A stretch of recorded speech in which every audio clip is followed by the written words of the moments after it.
বৃহৎ শিবপুরাণ দ্বাদশ অধ্যায়। দ্বাদশ অধ্যায়টিকে 4 ভাগে প্রকাশ করা হবে। আজ তার প্রথম ভাগ প্রকাশিত করা হচ্ছে। শিব বংশ বর্ণনা প্রসঙ্গে বস্ত্র হইতে গণেশের উৎপত্তি ও তদীয় গজমুণ্ডের বিবরণ। ব্যাস আদি ঋষিগণ সনত কুমারে পুনশ্চ জিজ্ঞাসা করে অতি সমাদরে, শিবের মাহাত্ম্য দেব করিনু শ্রবণ, এখন জিজ্ঞাসী যাহা করহ বর্ণন। শিব বংশ বিবরণ করিয়া বিস্তার, বর্ণন করহ এবে ওহে গুণাধার। শিবের নন্দন সেই দেব লম্বোদর, কি কারণে গজমুণ্ড মস্তক উপর। সর্বাগ্রে তার পূজা হয় কি কারণ, বিস্তার করিয়া তাহা করো মহাত্মন। এত শুনি ব্রহ্মসূত কহে ধীরে ধীরে, শুনো শুনো ঋষিগণ কহিব সবারে। প্রকৃতিরূপিণী দেবী নগেন্দ্র নন্দিনী, পরম পুরুষ হন দেব শূলপাণি। এ দোহা হইতে হয় জগত সৃজন, সৃষ্টিকর্তা নাহি জানো অন্য কোনো জন। যতেক পুরুষ আছে সংসার মাঝারে, শিবাত্মক হয় সবে জানিবে অন্তরে।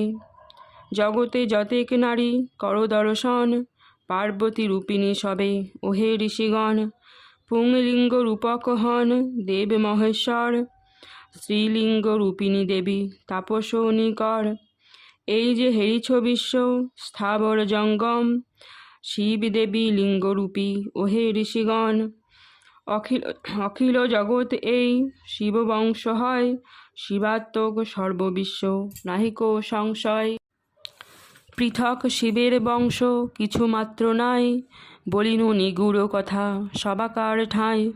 শিবশক্তি যুত হন দেব নারায়ণ, শিবশক্তি যুত ব্রহ্মা আর দেবগণ। শিবশক্তিময় বিশ্ব কহিনু সবারে, শিবশক্তি ভিন্ন কিছু নাহিক সংসারে। শুনো শুনো ঋষিগণ করিব বর্ণন, গণেশের বিবরণ অতি পুণ্যতম। ভক্তি করি যেই জন অধ্যয়ন করে, অথবা শ্রবণ করে একান্ত অন্তরে। গণপতি তার প্রতি পরিতুষ্ট হন, অন্তিমে সে জন যার গণেশ সদন।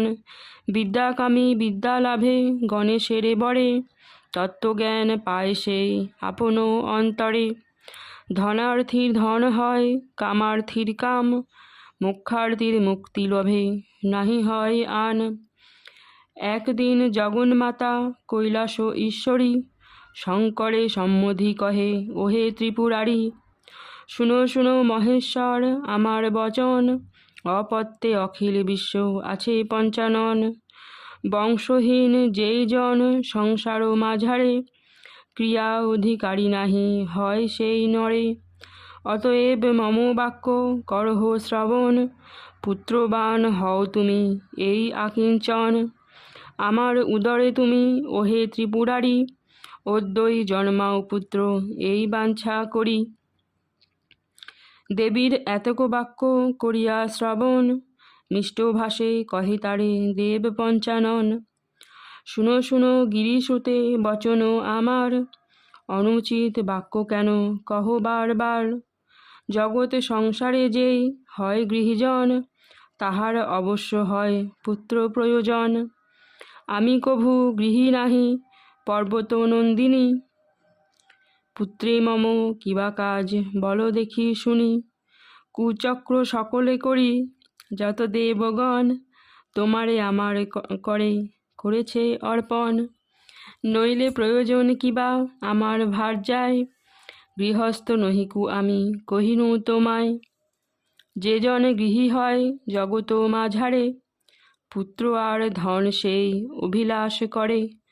পুত্রের কারণ শুদ্ধ বার্যা প্রয়োজন, গৃহীজন পুত্র বাঞ্ছে পিণ্ডেরও কারণ।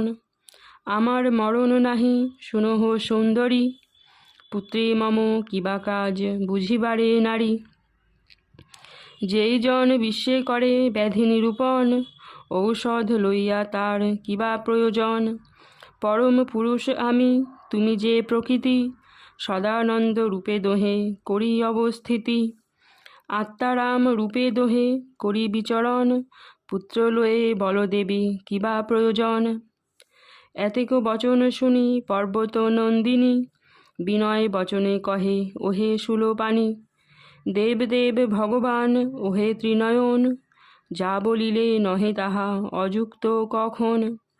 তবু নিবেদন করি শুনহ শঙ্কর, অপত্য বাসনা সদা করিছে অন্তরে, অপত্য জন্মায়ে তুমি আমার উদরে, যোগে মম দেহ প্রভু নিবেদি তোমারে, পুত্রে লয়ে সদা আমি করিব পালন, যোগী হয়ে তুমি সদা করো বিচরণ।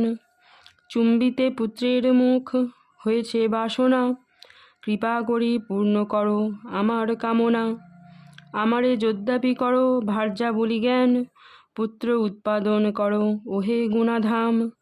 দেবীর এতেক বাক্য করিয়া শ্রবণ, রোষ ভরে উঠে যান দেব পঞ্চানন, কহিলেন শুনো দেবী বচন আমার, বংশ ইচ্ছা হৃদি হতে করো পরিহার, সতত করিছ তুমি পুত্র আকিঞ্চন, যদি পুত্র ধন দেবী লভ কদাচন, যদি পুত্র ধন দেবী লভ কদাচন, বিবাহ বিমুখ হবে সে পুত্র তোমার, বংশ নাহি রবে দেবী কহিলাম সার।